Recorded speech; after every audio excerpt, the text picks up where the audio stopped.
Open burning of trash, a silent killer. Isang araw sa Mantikal, Misamis Oriental, may isang tahanan na laging nagre-reklamo dahil wala silang regular na koleksyon ng basura.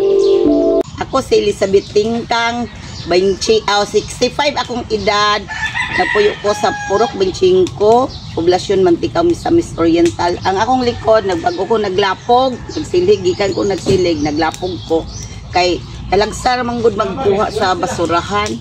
Then munaghan unya ang akong basura, di ako nang naman og lapog karon dili madaghan. According to the Social Weather Survey, 27% of households reported that they burn their trash as a way of disposal.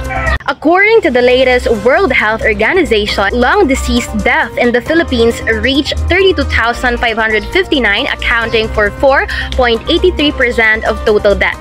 Open burning of trash is strictly prohibited under Republic Act 9003 or the Ecological Solid Waste Management Act of 2000.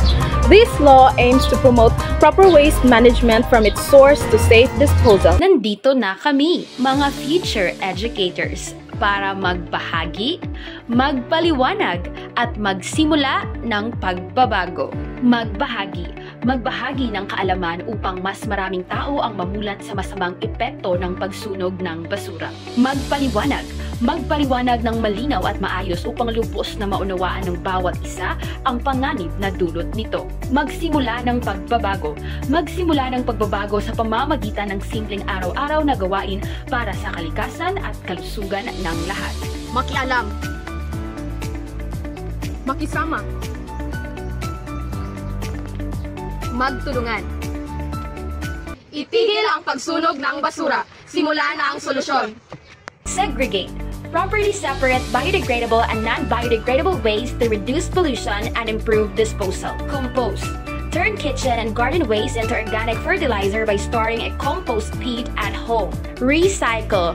Repurpose soft plastics into eco-bricks and reusable materials to reduce landfill waste. Collaborate. Work hand in hand with your barangay for community cleanups and sustainable waste management disposal. Stop open burning of trash.